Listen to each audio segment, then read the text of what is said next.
Good afternoon, residents of Edmonds and members of the Edmonds City Council. It is my pleasure to present to you the proposed 2024 City of Edmonds budget. In the last couple of years, our budgets have funded more police officers, modernized and improved the capabilities of our police department, and prioritized building community-oriented policing. Our budgets have created a new human services department and a social worker helping hundreds of Edmonds residents, as well as more parks and open spaces, and built renewable energy and transportation infrastructure. During COVID, our budgets also provided millions in aid to hundreds of small businesses and families. This 2024 budget supports not only our immediate needs, but also prepares us for future needs. The recent significant increases in inflation and costs for our fire EMS services pose new challenges to our city. However, because of our past financial support of our local businesses, they remain strong, and we continue seeing record sales tax revenues and are predicting another year of a record setting at the end of 2023. I am proud to share with you my proposed balanced budget that properly maintains services like police, fire, parks, human services, and public works, avoids unnecessary cuts, and leaves our city finances with healthy reserves. Today I want to share with you three areas I am prioritizing in 2024. They are safer places to walk and drive, including traffic safety, improving our parks and our natural environment, and continued investments in the Highway 99 corridor. Safe places to walk and drive. We must protect our most vulnerable. Our loved ones should not be hurt or killed for walking to school, traveling to a friend's house, commuting to work, or going for a stroll through the neighborhood. These needless tragedies are preventable. We have already taken some significant steps to address this. For example, we're installing 5 school speed zone cameras that will be operational in January. But that does not address the dangers of tens of thousands of cars that pass through our roadways each day and night, reducing speeding and preventing injuries. Our Edmonds Police Department traffic unit reviewed collision data over the last 5 years and has identified 6 unsafe intersections. At these most dangerous intersections, we are proposing installing cameras to help catch those who recklessly speed through intersections, running red lights, and issuing citations. This system will be approximately $180,000 and will pay for itself. Additional revenue from these citations will be used for traffic safety improvements throughout Edmonds. Surrounding cities have similar cameras in place and support their effectiveness. Prioritizing safety of pedestrians. As we enter fall and head into winter, the days are not only shorter, but visibility in dark and stormy weather impacts safe travel for our most vulnerable. I'm proposing an increase our annual traffic calming program from $33,000 to $100,000 out of the general fund. This is part of a larger update of revamping this program so more neighborhoods that are impacted by speeding will receive new traffic calming devices to help reduce vehicle speeds and enhance pedestrian safety.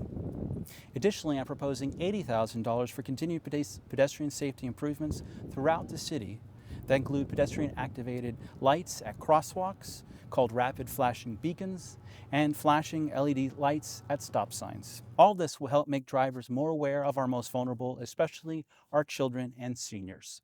Grants manager. One of the most requested city items is building, you guessed it, more sidewalks. They are important for pedestrian safety, but they are extremely costly, averaging $1 million a block.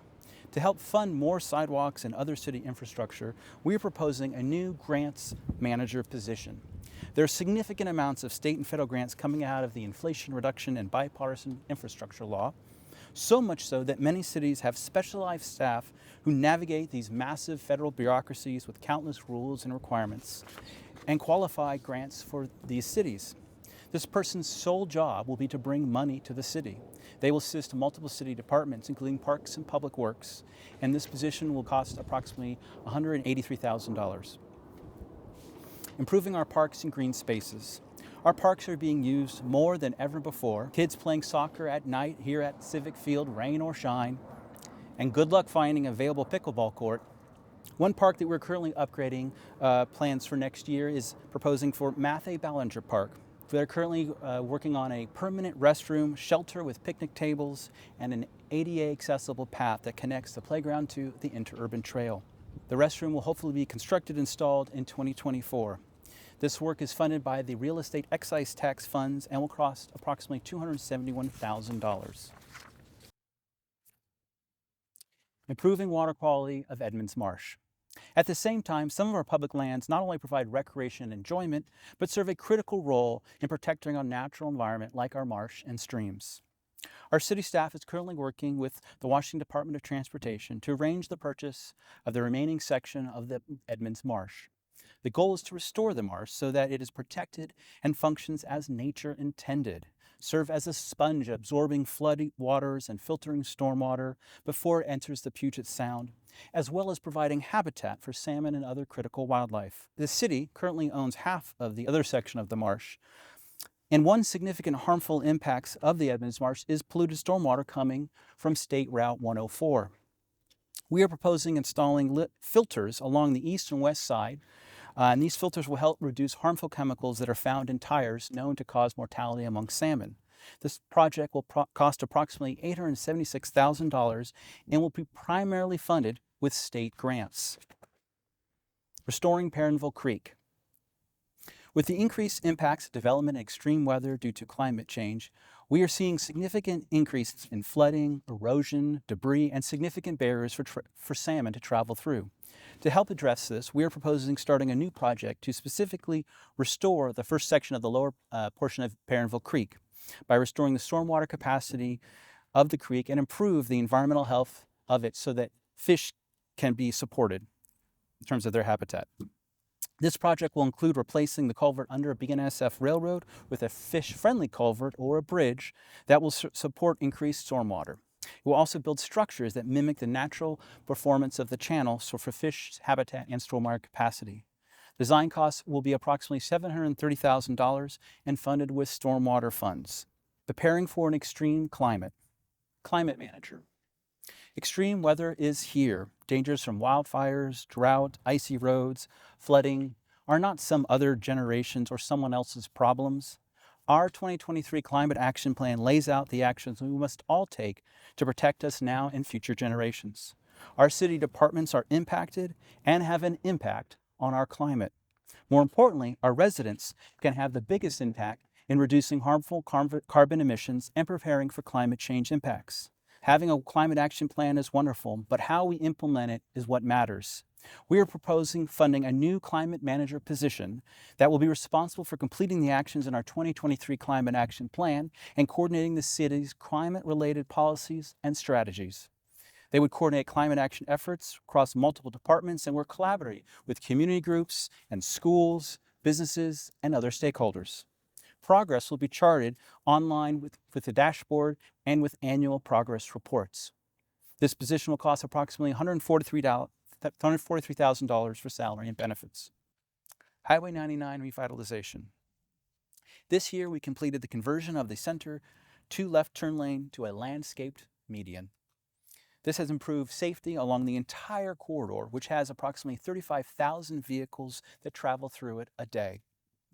A new hawk signal has been installed, providing safer pedestrian crossing between the 1 mile long corridor where there are no intersections or safe places to cross.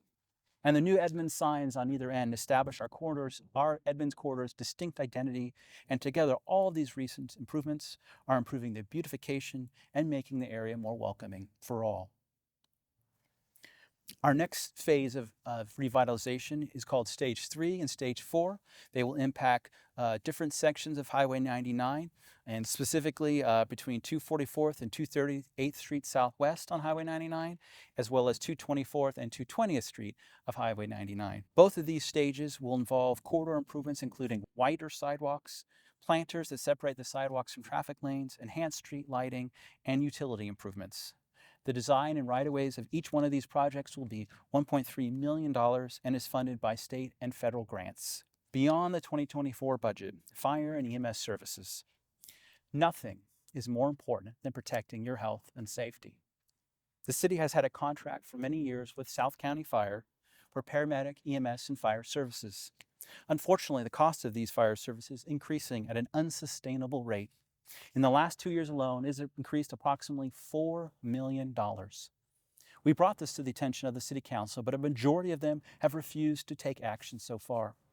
Without council action soon, we risk losing fire and emergency medical services to our community. It is my belief that you, the voters, should have a say in this critical life-saving service. I wanted to alert our residents of this important issue and remain hopeful that our City Council will start working on this in the coming months. In summary, in spite of rising costs, our community continues to support one another. This budget maintains our wonderful quality of life in Edmonds, as well as protects our most vulnerable residents.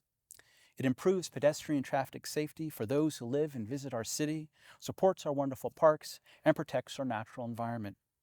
It addresses the day-to-day challenges facing us, as well as lays the groundwork for a sustainable and vibrant future. Thank you.